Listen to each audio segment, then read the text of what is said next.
Hey, how you doing? You're welcome to another time here, another session in a book club. Just trying to make sure that I can share my slides. That's what I was just working on my other laptop. But we're back here and we're studying a book, Business is Personal by Bethenny Frankel. That's what we have. We're on to chapter 2 today. We did chapter 1 the last 3 weeks. We're going to do chapter 2 today. And I thought we're going to be able to do that in 2 weeks, but it seems like we're going to take another 3 weeks to do that, 3 meetings to do that. And we're just going to go ahead and take the first part today. And we'll continue. We'll see how it takes us. I don't want to stretch it unnecessarily. At the same time, I don't want to run through it's all about building ourselves, learning what we need to learn, so we can make our lives better. That's the only intent here. It's not check the box or just rushing through. It's not how many books we get to read. It's the books we read that makes a difference in our lives. That's all we want to do. So we're going to take our time to do chapter 2, and it's going to take us 3 meetings to do that. Let me go ahead and bring up my slide here, and we'll run with the show. All right.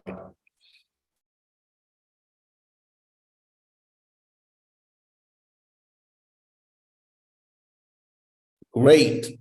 So you all can see my slide. Business is Personal. That's the book we're getting to read. Still going on with a book from Bethenny Frankel. And that's what we got to show. I got to get used to the fact that I'm using 2 laptops. All right. So that's the book. I showed you my copy here. And we're going to go ahead. So this is a look ahead, kind of a schedule, projecting into the future where we stand. We're going to do a first part today, second part next Sunday. Upper Sunday, we got to do the third part, finish chapter 2 here in the month of November. We go on to December, we'll start with chapter 3.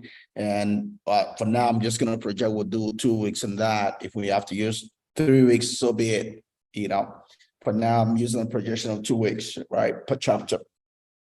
But so that puts us reading chapter 4 just before Christmas.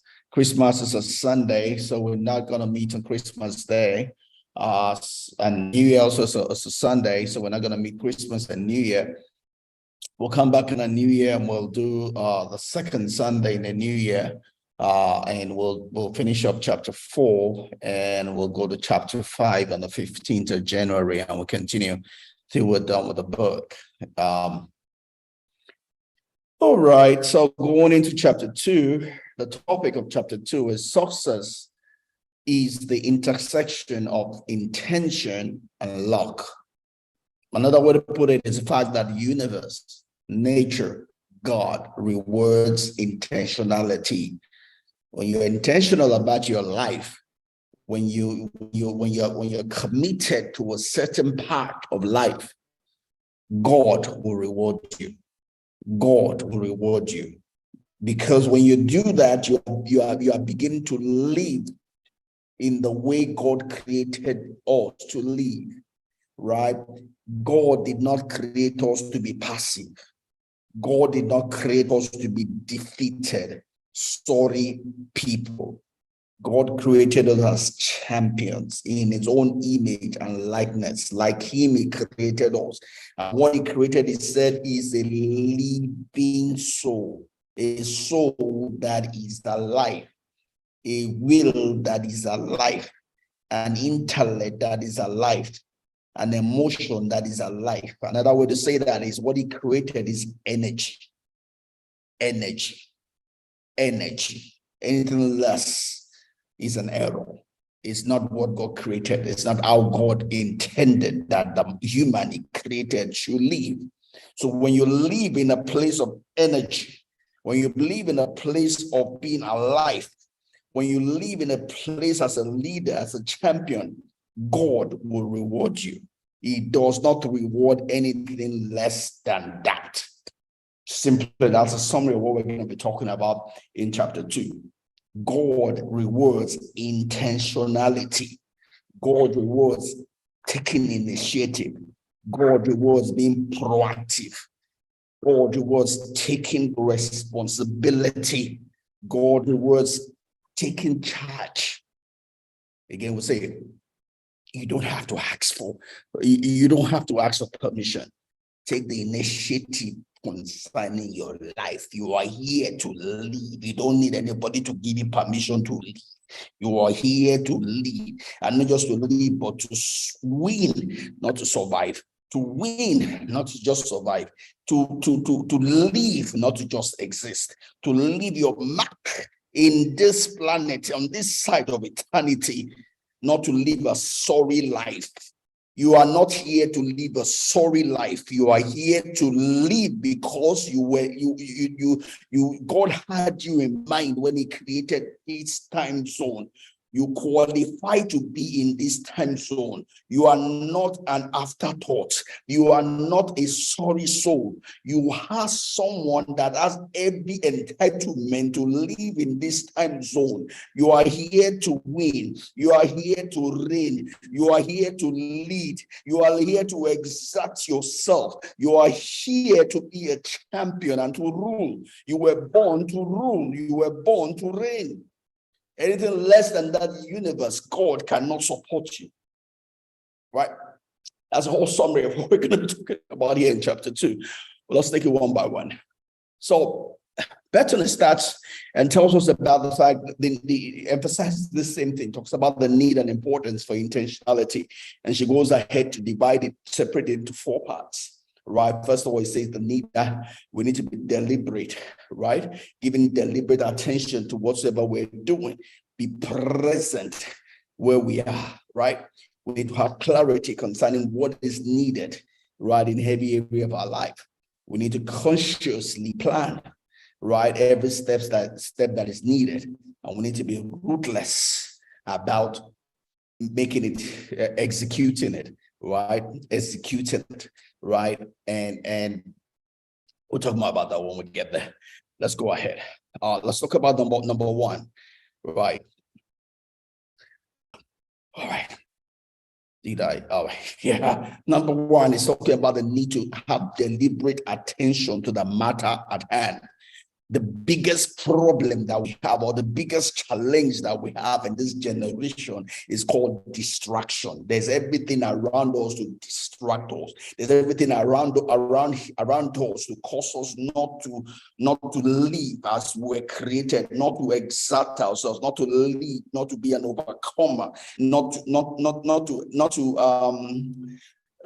run after our goal, right? Not to hedge our name upon the stones of time, because there's something, there's every excuse around us to not be focused, right? We have games, we have TV, entertainment. we can as well blow our lives away easily. There's an excuse for everything, right? Whether it be you're watching TV, whether you be on your phone, whether it be your social media, that which was created to help us can also kill us. Social media is good. Internet is great. TV is great. If only you use it rightly and not allow them to use you, right? Anything that uses you, you are a slave to that thing and you cannot win, right? You were created not to be a slave. You were created to be a leader. You were created to use life, not allow life to use you. God created everything for our own use, our benefit, for our reigning. Anything that we subject ourselves to, become a slave to that thing, right? And it will distract us, it will hold us back, it will be a weight on us that will keep us from taking flight, right? So we need to win by ensuring that we live in we are deliberate about the attention we give to the things that we want to give attention to, right? We need to choose the things we want to give attention to and not allow things to control our attention, right? And to do that, there's we need to determine that. And to the extent to which to the extent to which we do this is the extent to which we have the energy, the power to live our lives, right? So Bethenny goes on and says in her book, says, focus on the work you are doing without distraction, and to be done better and more efficiently. Right. Last week, through this weekend and through this week I'm going into, I have a lot of things, Lord. My plate is full. My plate is full, right? From a work standpoint, from my business standpoint, from my association standpoint, have a lot of things to do, a lot of things in my hands, right? And I'm behind on some of those things, right? But then I had to still prioritize them. Right, we had a meeting. I'm a part of a management committee of an estate. Right, we had a meeting some 3 weeks ago, and I was supposed to have written the minutes to help the secretary, but unfortunately, I forgot because it wasn't my regular job. Right, and so I was supposed to write it, and I started writing it, but on Monday, I had to change my office computer, so I couldn't finish it. At the same time, I have an auditor auditing the account of my business, right? An audit that's supposed to be due this month or next month, depending on when we close the books, right? That is more important to me than doing a minute of meeting, right? So I had to prioritize that before I do a minute of meeting, right? And that was a lot because it was me helping, being the first time we're having to do the audit. I had to guide the auditor, on the transactions that we did, so that took me hours to do, right? Hours to do, because I had to separate all the transactions. All the transactions are covered. We do have a ledger, but I had to separate them into the different category the auditor wants to do it. That took hours to do, right? And I was doing that about all week.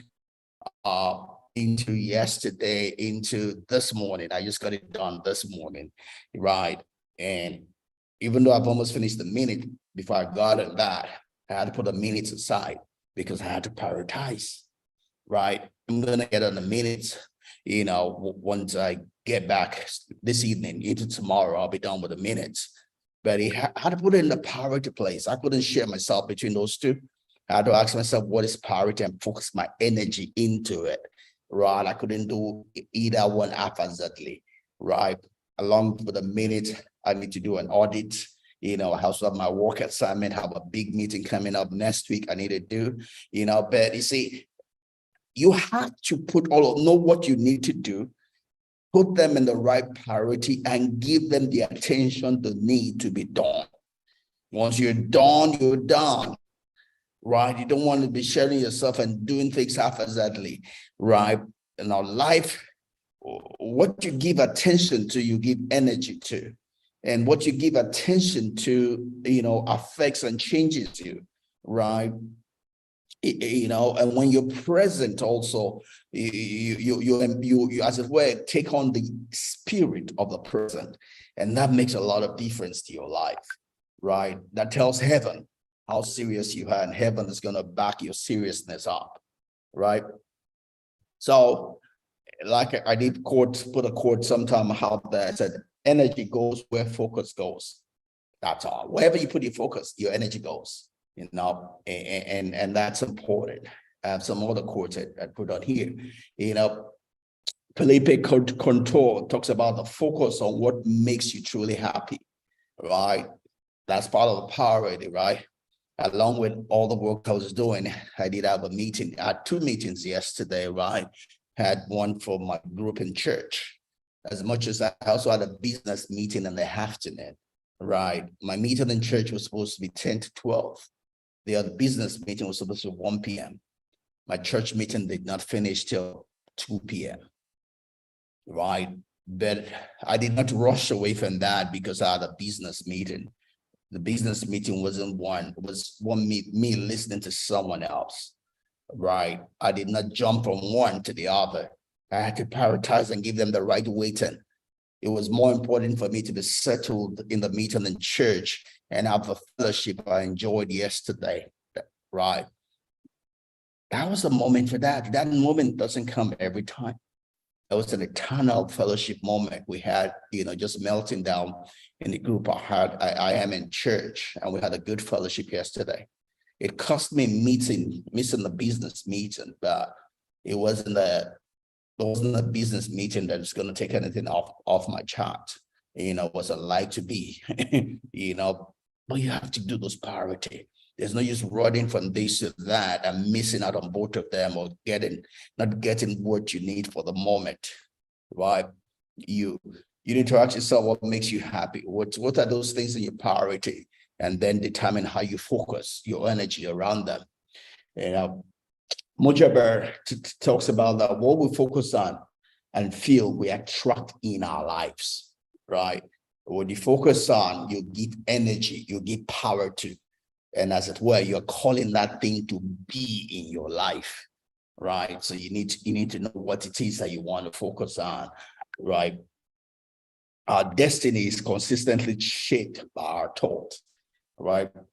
When you focus on, and someone asked me that question in the meeting yesterday, that with all my busy schedule, right? How do I still get time for God, get time to be a Christian that I am, get time to be the pastor that I am, get time to be the teacher that I am, the counselor that I am, the therapist that I am, and still keep my job. I have a full-time job, in the midst of all of that.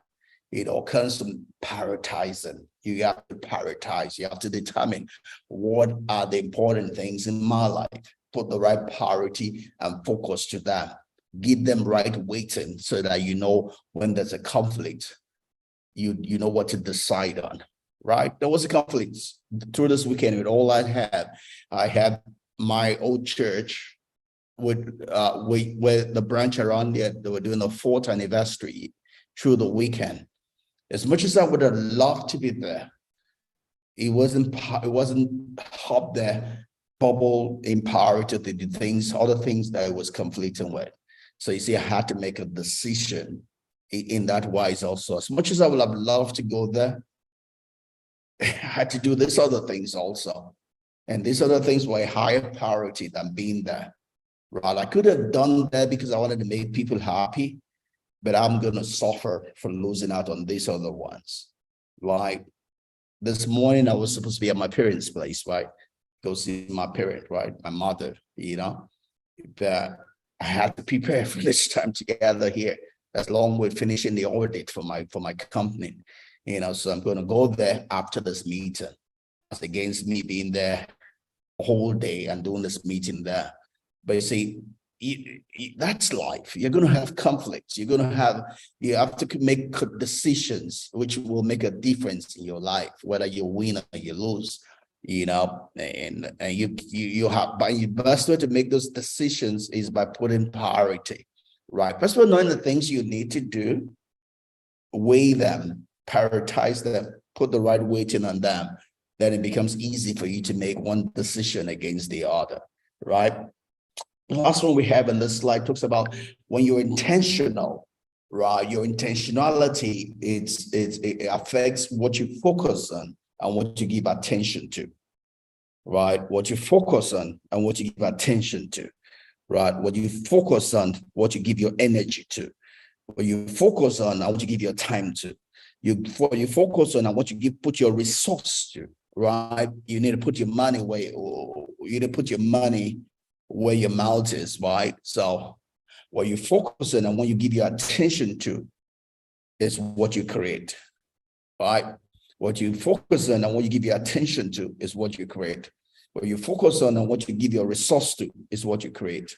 Question is, are you creating what you want? Or is what you don't want being forced on you? It's all in your hands, right? It's all in your hands. You have to determine by prioritizing what you want. All right. Hi, Kevin. How you doing? You're welcome. I'm fine, sir. Good afternoon, sir. Good afternoon. Bless you. Bless you. Bless you. All right. Continue. Feel free to call my attention if there's any question you have, or, feel free. All right. So we're in chapter 2 of the book today. Yes, I can see from the slide. Wow. Yeah. So Bethenny, talks about the importance of being intentional in life, and she divided it into 4 parts. So we're looking at those 4 parts of intentionality, intentional living. That's what we're on right now. So the first one is the need to be deliberate, to give deliberate attention to the things that matter, right? The things that matter in your hands, not to be distracted. First of all, you have to ask yourself, what are the things that are in my hands that matter? And then you give the right attention to them, the right focus to them, so you can get the right results from them, right? Don't forget, it's not what you're looking at, it's what you see, So it's not what you have, but what you are harnessing. You can have all the resources around you, and they might be no blessing to you because you cannot harness them, because you're not even seeing them, right? You can look at something forever and never see the treasure in it, right? It all depends on the way you look at it.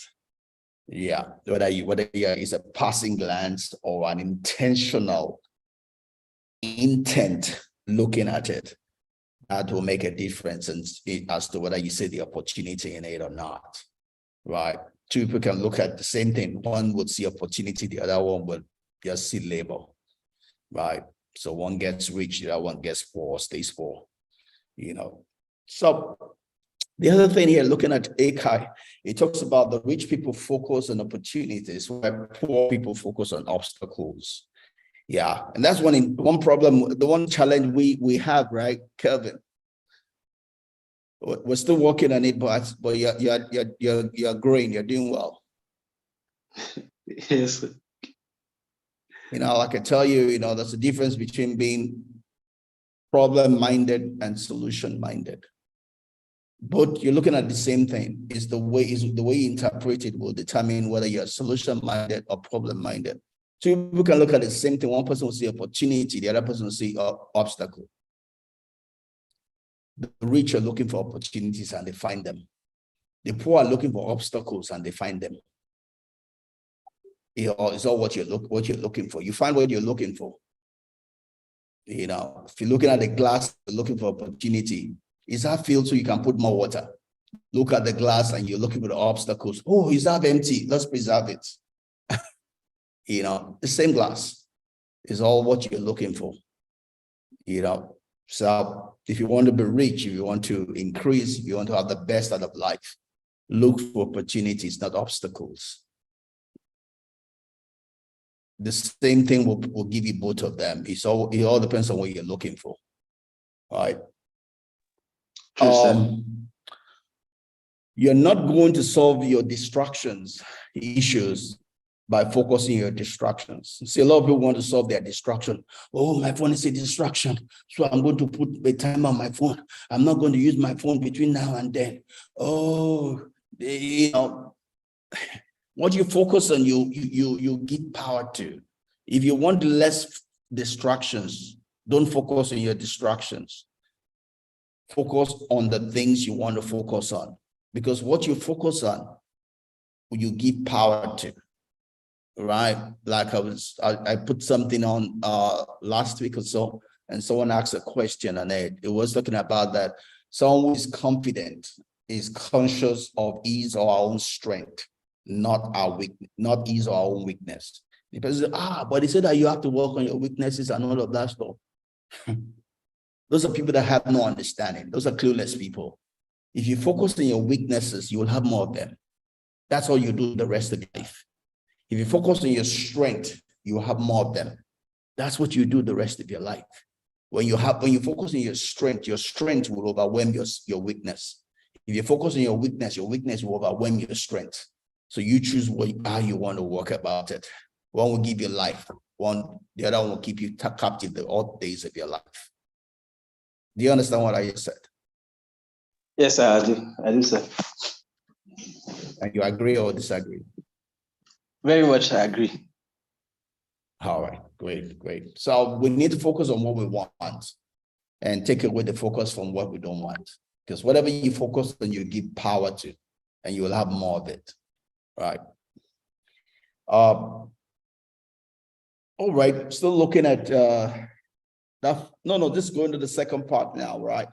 The second part, of intentionality that Bethenny put together is it says that there's a need to have clarity about what you need to accomplish each area of your life, right? So the first thing is, and that ties to what Stephen Covey's second habit of Stephen Covey, which is begin with the end in mind. Right? People just go into life and start tackling from where they find themselves. And they are always tackling. They never win. Why? They don't have the vision of the end. They don't have an end game. You don't start something until you have finished it.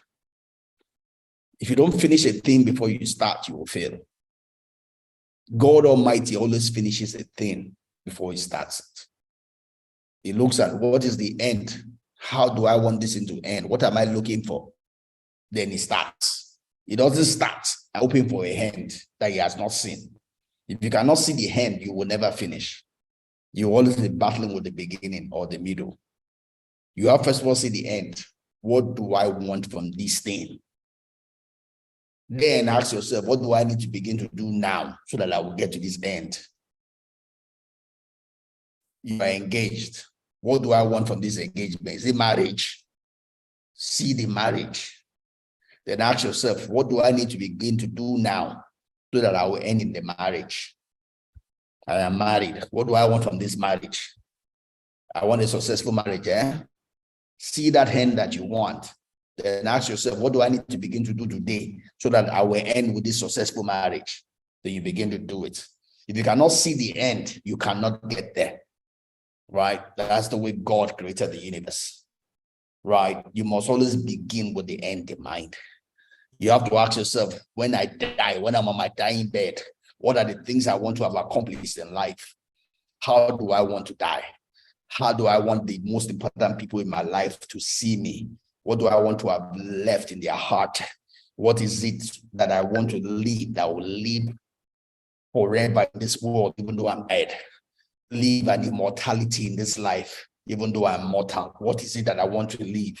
When you decide that, then ask yourself, what do I need to start doing today so that will become a reality? If you don't do that, you're going to be a failure, right? You don't start a day without finishing it. Ask yourself, how do I want this day to be? At the end of the day, when I'm lying down to sleep, how do I want this day to have been? What do I need to begin to do this morning so that this day will be accomplished? That's the way to have a perfect day. If you want to have a perfect week, ask yourself, when the week is done, what do I want this week to have been? Then ask yourself, what do I need to start doing so that this will be accomplished? Same thing to have a perfect month. Same thing to have a perfect year, right? The new year's coming, 2023. How do you get a perfect year? Ask yourself, when 2023 is done, what are the things that will make 2023 a perfect year for me? What do I need to begin to do now so that will be the result? That's how to have a perfect year. You must always begin with the end in mind, right? God created the universe with the end in mind. He already made provision that in case man fell and man sinned, the Bible says that the lamp of God was crucified before the foundation of the earth. God already made provision for redemption ever before he created man, right? He finished the work before he started. That's the only way you're going to win in life. That's the only way you're going to give the right priorities to the right things, because you know the end you are going to, right? Any question in that before I go on? No, sir, it's clear. You can go on, sir. Awesome. So number 3, she talks about conscious planning of steps needed to get there, right? And that ties with Stephen Covey's habit number 3. It says, make the first things first. Even though you start with the end in mind, you are not going to build a house by starting with the first floor. You have to put the foundation down. Yes, I know I was a skyscraper, but before I can get a skyscraper, I first dig, right? You need patience to do that. Even though you have the end in mind, you should know that that end is not going to come suddenly upon you. There's a price to pay to get that end that you want, right? So you have to be able to plan, asking, how do I start to get to the end that I want, right? And yes, and like we typically would say, if you don't plan to succeed, then you're planning to fail, right? Yeah, no matter what you plan, some of the reasons why people don't plan is because, oh, we don't know what will happen tomorrow. Oh, when we get there, it might be different. Yeah, that's correct. When you get there, it will be different. Not it might be, it will be different. But you are better off planning than not planning. Because when you have a plan, then it's easier to adjust it to the reality you meet on ground than to get to a place and you have no plan at all. You have nothing to start with. It's going to be a disaster. We plan not because we are going to meet perfect conditions. We plan because we are not going to meet perfect conditions. Yet we plan assuming the perfect conditions to the best of our knowledge. But when you get there, you then update your plan to fit the model of what you see. You are not in denial, right? You always update your plan to fit reality on a continuous basis, right? But that does not stop you from planning ever before you get to that reality, because it's easier for you to modify what you have than to start creating something anew at the battlefront, right? When you're at the battlefront, you don't have that luxury of time. But if you are going through the pain to prepare before you go to the battlefront, it's easier to modify that plan than to start planning afresh, right? And that's the power we're talking about here, is knowing your hand, starting from the beginning and having a plan to get to where you want to get to, right? And you can always make modifications as you go along the way, as you see reality, right? Any question, Kevin? No, sir. Yeah. And you see that from what we do, right? Like we're going to do this Gary here starting, will be our 5th batch. We're going to be doing this week, where we talked about the plan, how to do it. Doesn't mean that everything will happen the way we planned it. No. But we're better off having a plan that we can adjust than having no plan at all, right? Then we'll learn along the way. We're not in denial of what the realities might be, but we'll make the plan based on the best knowledge, what we know at that point in time. And we can always then make corrections as we go along the way, right? Yes, sir. Yeah, so let me go to the 4th one. The 4th one, she talks about the need to be less about the use of time needed to accomplish goals, right? We know time is a limited resource. Maybe this helps you to understand some of the things I tell you, which I'm still working on you to get there, right? Time is a limited resource. Each of us has a certain number of days we have been given to live. We don't know what those number of days are, right? So it doesn't pay for us to be procrastinating and pushing things, right? Life is about maximizing what you have, right? It's not about procrastinating, but what guarantees us that we're even going to be alive tomorrow? What guarantees that we're going to be alive this week, next month, next year? We don't know. We're praying for long life, but life happens, right? We're trusting God for the best, but we don't have guarantees. So all we can do is trust God, So the apostle James was writing, it says, is it James? No, Apostle Jude. I believe it's Jude was writing and says that don't just say tomorrow we'll do this, tomorrow we'll do that. Say if God wills, if God wills, if God wills. I remember a friend of mine that lost a father, and that became a powerful word for her because all her mind was that the father was going to live longer than that. But then he fell sick and he died, So that meant a lot to her. She started putting that in everything she says, if God wills. And that's the truth about everything about us, if God wills. So time is a limited resource. We don't want to waste it. We don't want to abuse it. We want to make the best of it. We want to maximize it, So one of the ways we do that is just to do it, right? And so Kevin, I've been harder. I know I've been hard on you when it comes to time and using of time. So any question you want to ask me, first of all, you want to understand some of the reasons why I talk the way I talk? You have any burning question? This is your opportunity. Yes, sir, I would like to understand the reasons, if you can. Reason like what? Tell me, give me a specific one so I can hear. Okay. Well, you said the reason why you are hard on me. Okay, one is to when it comes to time, usage of time, like you talk about doing some things next year that I'm saying, let's do it now. Yes, that's true. I quite understand that. Okay, although I don't understand fully, now I'm beginning to understand.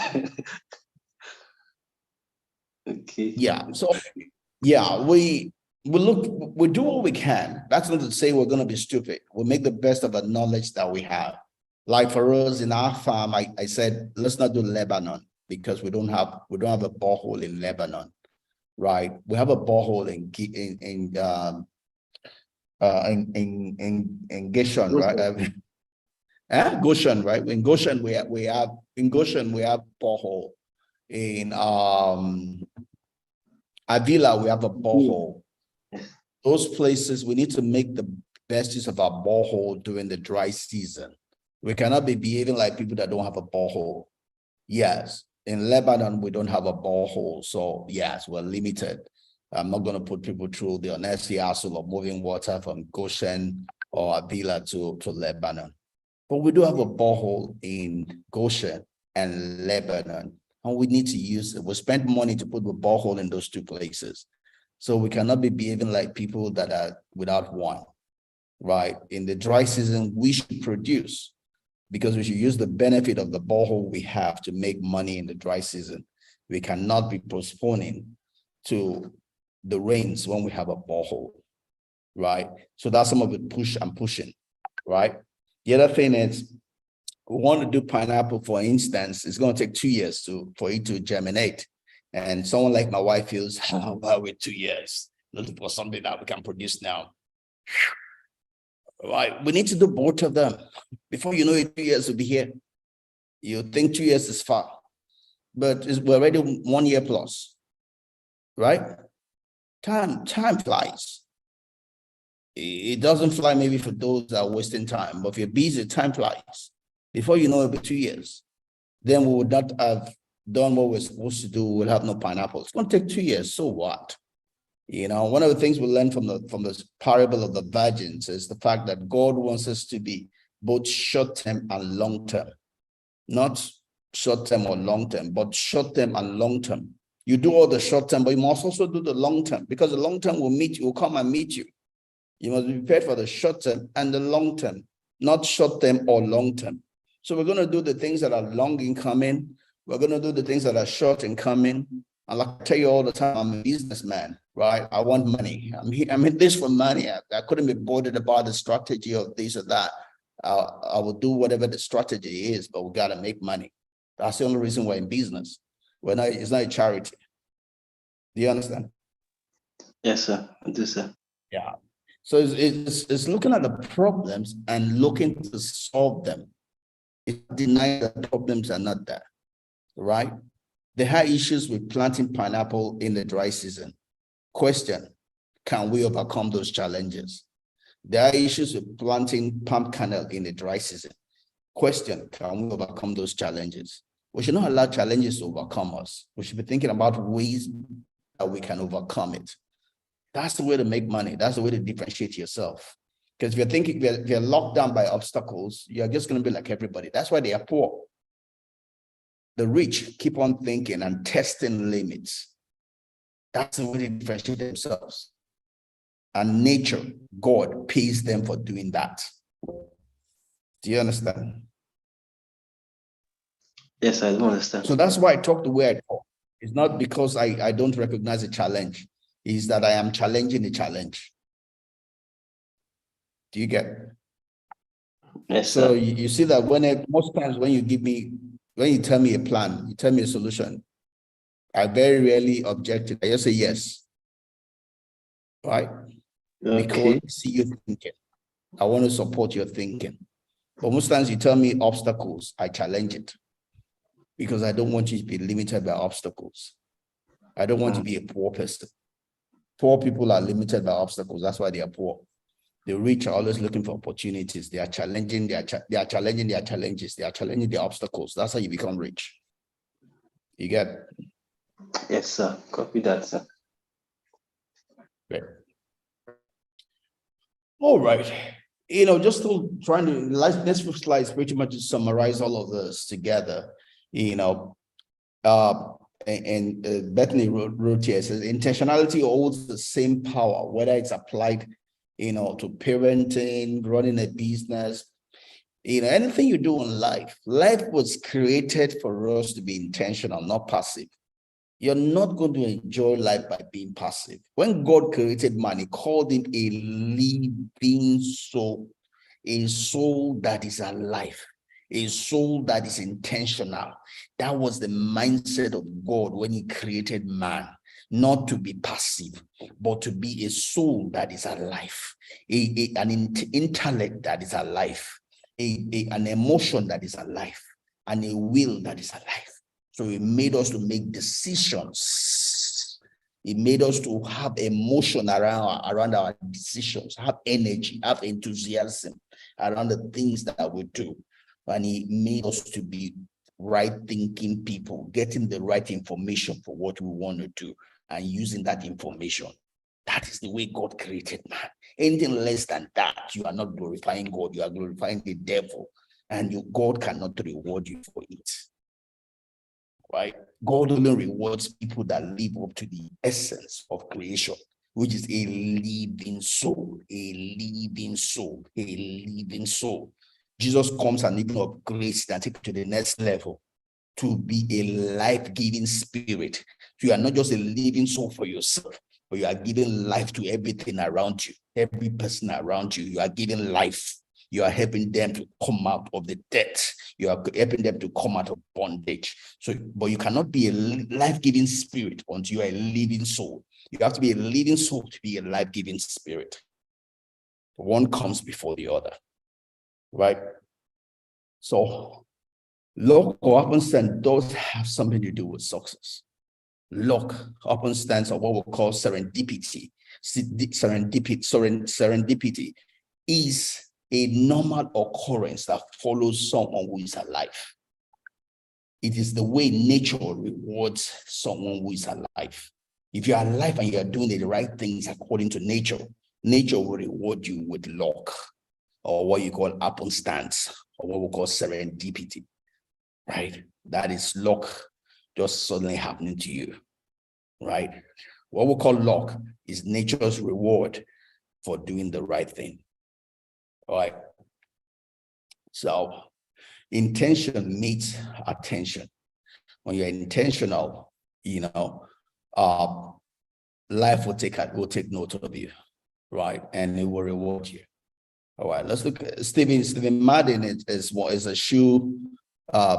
Some shoes you'll see Stephen Madden shoes. So it's a shoemaker, it's a billionaire, right? It's reason through that. So it gives something from his life experience. And it says, I believe that I had the knowledge to know when I was lucky.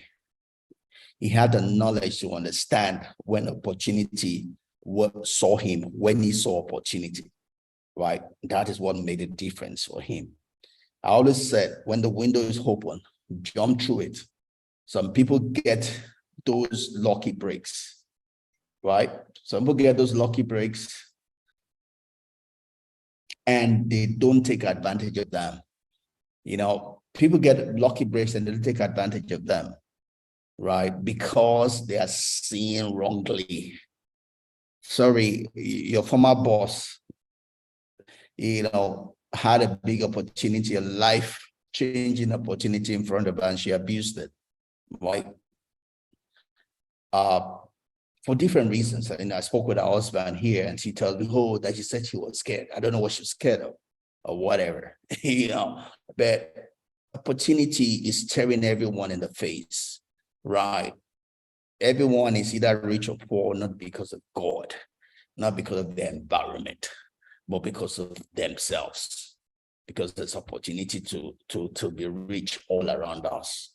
Whether you're rich or poor is a function of what you do with the opportunity that is staring you in the face, right? So you have to be open to understand and see the opportunity.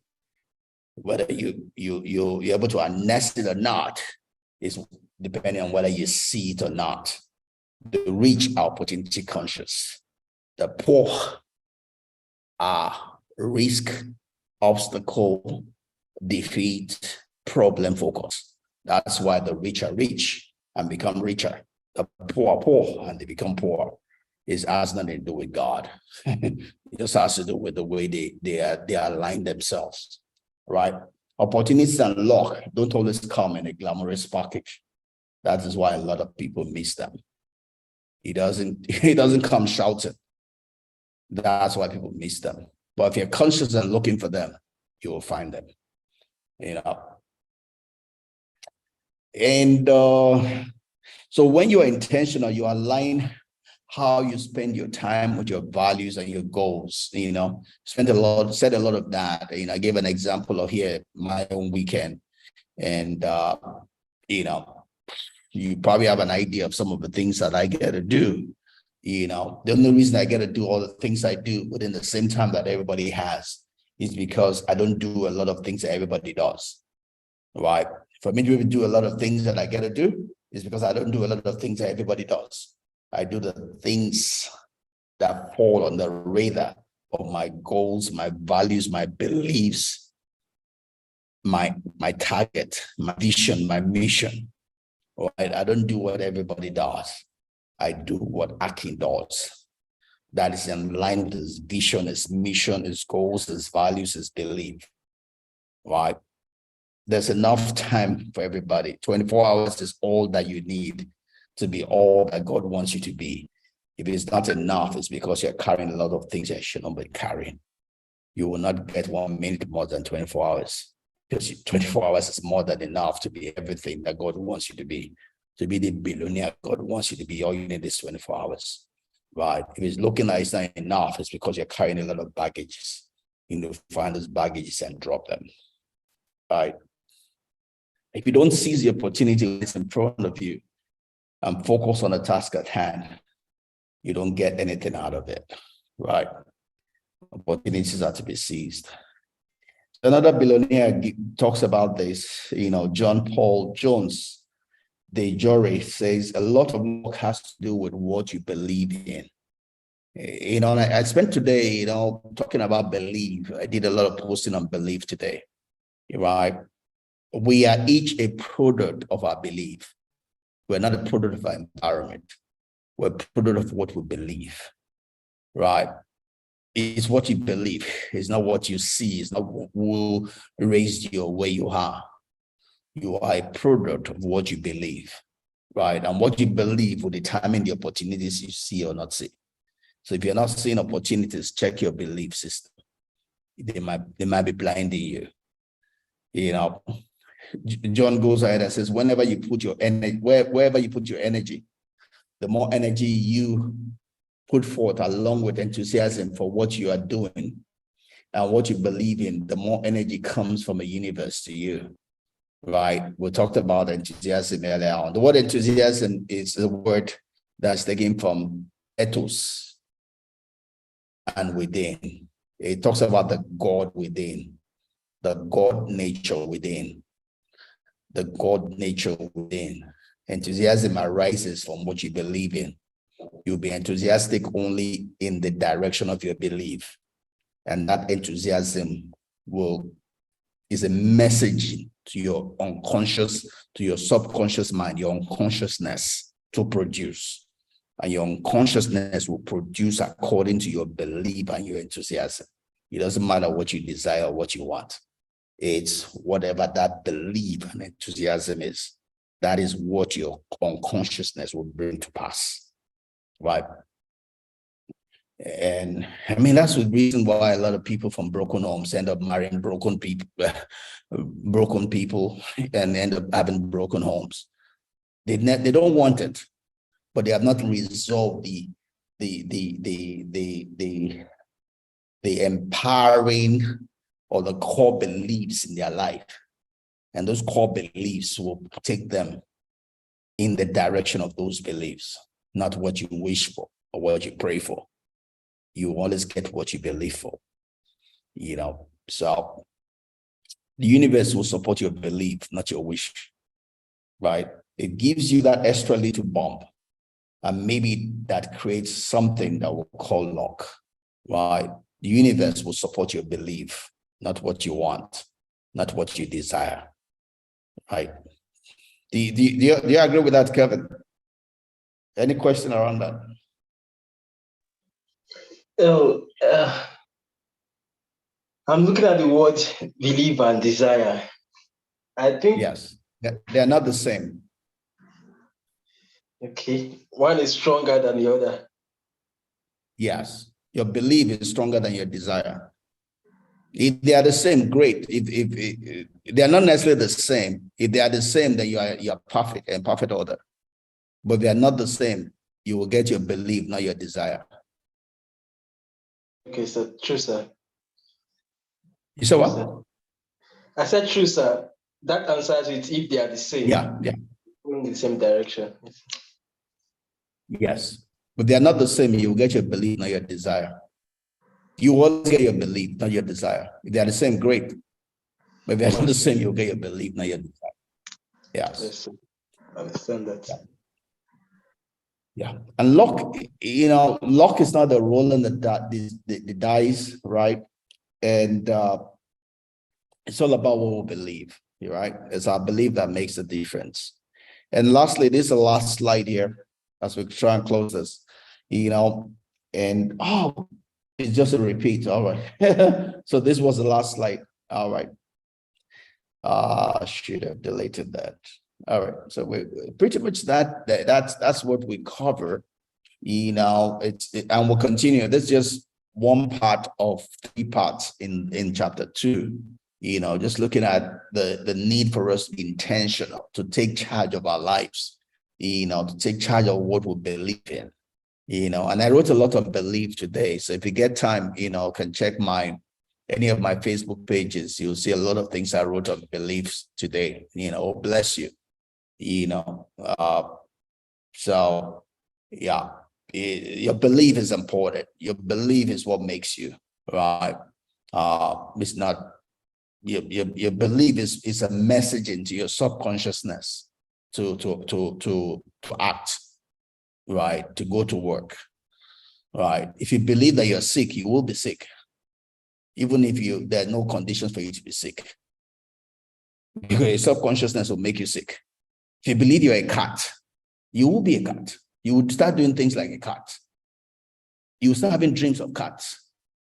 If you believe that you're an homosexual, your whole system will react that way. So all of those people that say they are born, they are deceiving and destroying themselves. If you believe that you're a lesbian, your subconscious mind will make it so.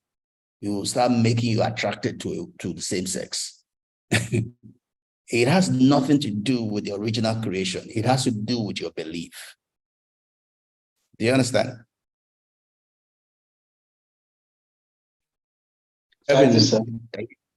Yeah. If you believe that you are poor, no matter what happens, even if someone gives you money, all that money will go away because your belief will always take you poor. You understand? Yes. It's all a function of what you believe in. Your subconsciousness will make it happen. So anyways, let's close this. That's all for today. We'll continue next week and do the second part in chapter 2.